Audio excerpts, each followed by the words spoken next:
السلام علیکم ورحمۃ اللہ وبرکاتہ۔ بسم اللہ الرحمن الرحیم۔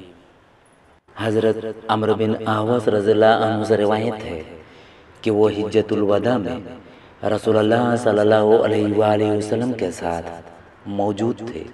اس دوران میں نبی صلی اللہ علیہ وآلہ وسلم نے اللہ کی حمد و ثنا کی اور وعظ و نصیحت فرمائی۔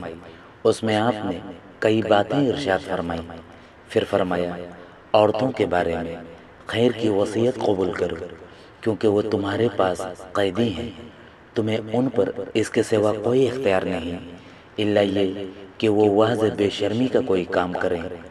اگر وہ ایسی حرکت کریں تو ان سے بستروں میں الگ ہو جاؤ اور انہیں مارو، لیکن سخت پٹائی نہ ہو۔ اس تنبیہ کے نتیجے میں اگر وہ تمہاری اطاعت کرنے لگ جائیں تو ان پر سختی کرنے کی راہ تلاش نہ کرو۔ یقیناً تمہاری عورتوں پر تمہارا حق ہے اور تمہاری عورتوں کا تم پر حق ہے۔ تمہاری عورتوں پر تمہارا حق تو یہ ہے کہ وہ تمہارے بستروں پر اسے نہ بٹھائیں جس کے گھر میں آنے کو تم ناپسند کرتے ہو، اور تمہارے گھر میں اس فرد کو آنے کی اجازت نہ دیں جسے تم ناپسند کرتے ہو۔ سنو، تم پر عورتوں کا یہ حق ہے کہ ان کے لباس اور خوراک کے بارے میں ان سے اچھا سلوک کرو۔